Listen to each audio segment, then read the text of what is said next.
ராஞ்சில ஒரு எளிய வீட்டுல ஒரு பையன் 1981ஆம் ஆண்டு ஜூலை 7 அன்னைக்கே பிறக்கிறான். அந்த பையனுக்கு நிறைய கனவுகள் இருந்துச்சு. ஆனா அதுக்கான சான்ஸ் இல்ல. ஓரங்கட்டப்பட்ட ஒரு பட்டினத்துல ஒரு டிக்கெட் கலெக்டரா வேலை செய்யறாரு. அந்த வேலைக்கு கூட புன்னகையோட போறாரு. அவருக்குள்ள ஒரு நம்பிக்கை இருந்துச்சு, நமக்குன்னு ஒரு நாள் வரும், அந்த நாள் இந்த உலகமே திரும்பி பாக்குற அளவுக்கு இருக்கணும் அப்படின்னு. வெற்றியை தேடி இவர் ஓடல, வெற்றியே இவர் பாதத்தை தேடி வந்துச்சுன்னு கூட சொல்லலாம். பரபரப்பில்லாத தலைமை, துல்லியமான தீர்மானம் இவர்கிட்ட இருந்துச்சு. மத்தவங்க பயத்தோட விளையாண்டு இருக்கிறப்போ இவர் மட்டும் சந்தோஷமா விளையாண்டு இருந்தாரு. ஒரு தலைமுறை மட்டும் இல்ல, ஒரு நாட்டோட நம்பிக்கையும் கூட. உலகமே இவரை கேப்டன் கூல் அப்படின்னு சொல்லும். ஆனா நம்ம சொல்றது மகேந்திர சிங் தோனியை பத்தி தான். இன்னைக்கு நம்ம வீடியோல கிரிக்கெட் பிளேயரான மகேந்திர சிங் தோனியை பத்தி தான் பார்க்க போறோம். வெல்கம் டு சினிமா கழகம்.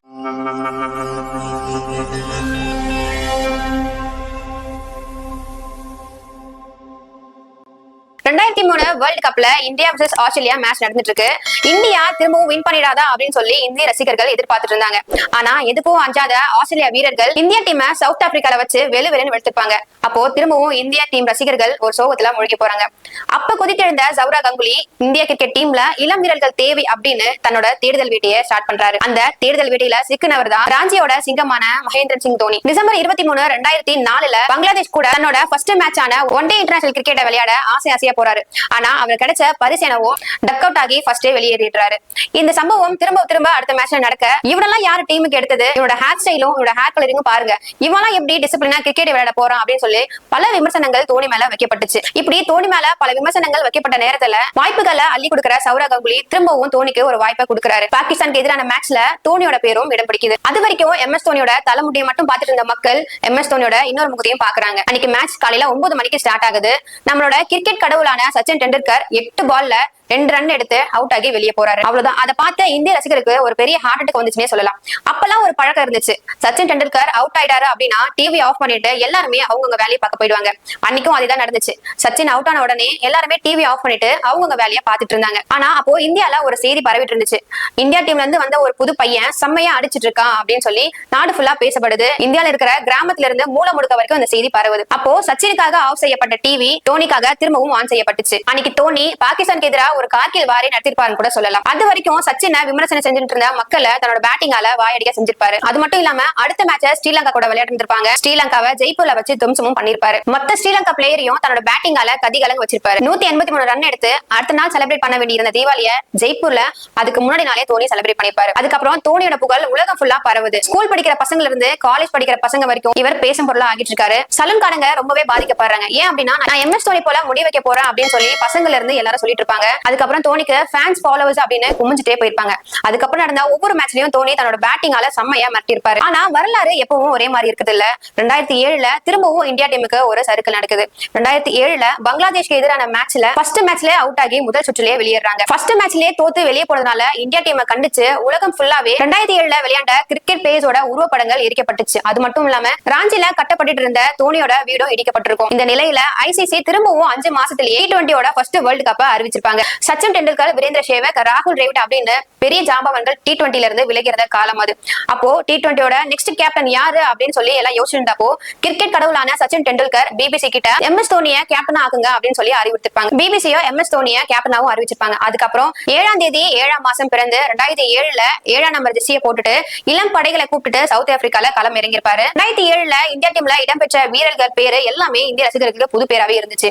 ஆனாலுமே தைரியமா களம் இறங்குறாங்க. லீக் சுற்றுல செம்மையா ஆடி ஃபைனல்ஸ்ல தன்னோட பரம்பரை எதிரியான பாகிஸ்தான் கூட விளையாடுறாங்க. பாகிஸ்தானுக்கு 158 அப்படின்னு சொல்லி ஒரு கௌரவமான இலக்கையை பிக்ஸ் பண்றாங்க. இந்த ரன்னை பாகிஸ்தான் டீம் ஈஸியா ரீச் ஆயிடுவாங்க அப்படின்னு நினைச்சிட்டு இருப்பாங்க. ஆனா இந்தியாவோட பவுலிங் பாகிஸ்தானால எதிர்கொள்ள முடியாது. அப்போ இந்தியா டீம் தான் வின் பண்ண போறாங்கன்னு எல்லா ரசிகரும் நினைச்சிட்டு இருந்திருப்பாங்க. ஆனா சனீஸ்வரனா களமிறங்கிய மிஸ்பாவுல 6-4 அடிச்சிட்டு இருந்திருப்பாரு. லாஸ்ட் ஓவர அனுபவம் வாய்ந்த ஸ்பின்னரான ஹர்பஜன் சிங் கிட்ட கொடுப்பாரு எல்லாரும் நினைச்சிட்டு இருந்தாங்க. ஆனா வேகப்பந்து வீச்சாளரான ஜுகேந்திர சர்மாவை கூப்பிட்டு உனக்கு என்ன தோணுதோ அதை பண்ணு, என்ஜாய் யுவர் கேம் அப்படின்னு அட்வைஸ் பண்ணி அமைச்சிருப்பாரு. ஆனா அந்த ஓவரையும் மிஸ்பாவுல 6 பறக்க விட்டுருப்பாரு. எல்லாருமே பாகிஸ்தான் தான் வின் பண்ண போறாங்க அப்படின்னு சொல்லி எதிர்பார்த்த நேரத்துல மிஸ்பாலக் தன்னோட பால சுஷாந்தோட கையில கொடுத்து இந்தியாவோட வெற்றியை கன்ஃபார்ம் பண்ணிருப்பாரு. அவ்வளவுதான். அதுக்கப்புறம் நடந்தது எல்லாமே வரலாறுனே சொல்லலாம். பிச்சில இருந்த எல்லாருமே வெற்றியை செலிப்ரேட் பண்ணிட்டு இருக்காங்க. அப்போ அங்க இருக்க ஃபேன் ஒருத்தவங்க மூவர்ண கொடியை யுவராஜ் சிங் கிட்ட கொடுத்து இதை மேல தூக்கி காட்ட சொல்லிருப்பாங்க. அவரும் அதை செஞ்சிருப்பாரு. அதே மாதிரி மத்த ஃபேன்ஸும் மத்த பிளேயர்ஸ் கிட்ட கொடியை கொடுத்து இது மாதிரி பண்ண சொல்லிருப்பாங்க. ஆனா MS தோனி மட்டும் அவர் போட்டிருந்த ஜெர்சியை கைட்டு அங்கிருந்த ஒரு குட்டி பையன் கொடுத்திருப்பாங்க. இந்த சம்பவம் பாக்குறவங்க எல்லாருக்குமே மெய்சில் இருக்க வச்சுச்சு. அதுக்கப்புறம் அப்புறம் 2011 பெரிய வரலாறா மாத்தினாங்க. 2011 வேர்ல்டு கப்ல சச்சின் டெண்டுல்கர், ஹர்பஜன் சிங், யுவராஜ் சிங் அப்படின்னு எல்லாருமே கலக்கிருப்பாங்க. ஆனா ரசிகர்கள் எதிர்பார்த்தது இவர் எப்ப கலக்க போறாரு அப்படின்னு தான். அதே மாதிரி பைனல்ஸ்ல ஸ்ரீலங்கா கூட விளையாண்டு இருந்திருப்பாங்க.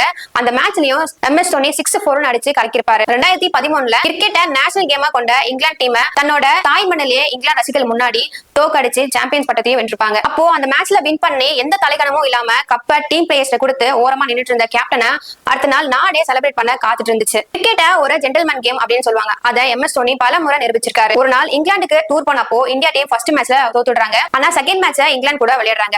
அப்போ கோலி கிட்ட வந்து பவுலிங் போட சொல்லிருப்பாரு. அப்போ கோலி என்ன பண்ணிருப்பாருன்னா, செகண்ட் மேட்ச் இங்கிலாந்து டீம் கூட விளையாடுவாங்க. இங்கிலாந்து டீமும் நல்லா பேட்டிங் பண்ணிட்டு இருந்திருப்பாங்க. அப்போ எங்பல் செஞ்சுரி அடிச்சு கண்டினியூ பண்ணிட்டு இருந்திருப்பாரு. அப்போ டீ பிரேக் வரதுக்கு முன்னாடி எங்பல் வந்து பால பவுண்டரிக்கு அடிச்சிருப்பாரு. அந்த பால் பவுண்டரிக்கு போயிடுச்சு அப்படின்னு நினைச்சு பிச்சை விட்டு வெளியே போனாரு. வெளியே போனதுனால ரன் அவுட் ஆகி அவரை அவுட் கொடுத்திருப்பாங்க. அம்பையரும் அவுட் கொடுத்திருப்பாங்க. ஆனா அப்போ ஒரு செய்தி பரவிட்டு இருந்துச்சு, அவரை மேட்ச் முடிஞ்சதுனாலதான் வெளியே போறாரு அப்படின்னு. அதை கேட்ட MS தோனி கொஞ்சம் கூட யோசிக்காம அம்பையர் கிட்ட போயிட்டு தன்னோட அப்பையில திரும்பி வாங்கி எங்பல்ல திரும்ப விளையாட விட்டுருப்பாங்க. ஆனா அந்த மேட்ச்ல இந்தியா ரொம்பவே திணறி இருக்கும். இந்த MS தோனியோட முடிவை பார்த்த இந்திய ரசிகர்கள் ரொம்பவே அதிர்ச்சி ஆகிருப்பாங்க. ஆனா அப்பவே விளையாட்டு உணர்வை பாதிக்கப்படாம நடந்து கொண்டவர் அப்படின்னு உலகம் ஃபுல்லா பாராட்டும் பட்டிருப்பாங்க. MS தோனி ஒரு பெஸ்ட் பவுலர், பேட்டிங்லயும் சரி ஃபீல்டிங்லயும் சரி பெஸ்டாவே இருப்பாரு. தோனியோட கீப்பிங்க பார்த்து இவரை மாதிரி ஒரு கீப்பர் கிடைக்க மாட்டாங்களா அப்படின்னு சொல்லி எல்லா டீமும் எதிர்பார்த்துட்டு இருக்காங்க. 2011 இங்கிலாந்து டீம் கூட T20 மேட்ச் விளையாண்டு இருப்பாங்க. அப்போ கோலி கிட்ட தோனி பவுலிங் போட சொல்லிருப்பாரு. கோலி போட்ட ஃபர்ஸ்ட் பால்ல இதை ஏறி அடிக்க ட்ரை பண்ண கெவின் பெட்ரசன் தன்னோட மின்னல் வேக ஸ்டெம்பிங்கால அவுட் பண்ணிருப்பாரு. தன்னோட ஃபர்ஸ்ட் பாலிலேயே விக்கெட் எடுத்ததுக்காக சந்தோஷப்பட்ட விராட் கோலி அடுத்த பால விதவிதமா போட ட்ரை பண்ணிருப்பாரு. ஆனா கோலி போட்ட ஒவ்வொரு பாலையும் எங்பல் 6-4 அடிச்சிருப்பாரு. அப்ப தோனி விராட் கோலியை கூப்பிட்டு உனக்கு என்ன சொல்லப்பட்டிருக்கோ அதை மட்டும் பண்ணு, பவுலராக ட்ரை பண்ணாத அப்படின்னு சொல்லியிருப்பாரு. எப்பப்பெல்லாம் பவுலர்ஸ் வந்து கவன சிதறலா ஆகுறாங்களோ அப்பெல்லாம் அதை கண்டுபிடிச்சு அவங்களுக்கு அட்வைஸ் பண்ணி அவங்களை கம்பேக் கொடுத்திருப்பாங்க. தோனி பல முறை காமெடியாவும் அட்வைஸ் பண்ணிருக்காரு. ஒரு டைம் ஸ்ரீசாந்த் நியூசிலாந்துக்கு எதிரான மேட்ச்ல ஃபீல்டிங் பண்ணிட்டு இருந்திருப்பாரு. அப்ப தோனி சொன்ன இடத்துல ஸ்ரீசாந்த் நிக்காம கவனம் சிதறலா நின்றுட்டு இருப்பாங்க. அப்போ ஸ்ரீசாந்தை கூப்பிட்டு தோனி என்ன சொல்லிருப்பாருன்னா, அங்க ஒண்ணும் உங்க கேர்ள் ஃபிரெண்ட் இல்ல, இங்க வந்து நில்லு அப்படின்னு சொல்லி காமெடியா சொல்லிருப்பாரு. இந்த நிலையில 2017 கேப்டன்சியை ராஜினாமா பண்ணி கோலி கிட்ட கொடுத்திருப்பாரு. 2020 கொரோனா அப்போ ஆகஸ்ட் 15 அன்னைக்கு யாராலையும் சுதந்திர தினத்தை கொண்டாட முடியாம வருத்தத்துல இருப்பாங்க. ஆனா அன்னைக்கு திரும்பவும் ஒரு வருத்தமான செய்தி இந்திய ரசிகர்களுக்கு காத்துட்டு இருந்துச்சு. என்ன அப்படின்னா, தோனி தன்னோட ரிட்டைர்மெண்ட் அறிவிச்சிருப்பாங்க. அந்த செய்தியை கேட்டு இந்திய ரசிகர்கள் ரொம்பவே கவலைப்பட்டிருப்பாங்க. 2008 இருந்து இப்ப வரைக்கும் தோனி CSK அணிக்காக விளையாண்டு இருக்காரு. வெற்றி பக்கம் ஓடுனவங்க நிறைய பேர், ஆனா வெற்றியை தன்னோட பக்கம் வாக் பண்ண வச்சவர் இவர் தான் கூட சொல்லலாம். பந்தை ஹெலிகாப்டரா எழுப்பியவன், பயத்தை நேர்ல பார்த்து அதை புன்னகையோட எதிர்கொண்டவர் அவர் தான் நம்ம தல MS தோனி. இதே மாதிரி இன்னொரு வீடியோ பார்க்கலாம். அதுவரை உங்களிடம் இருந்து விடைபெறுவது நான் பிரதீக்ஷா.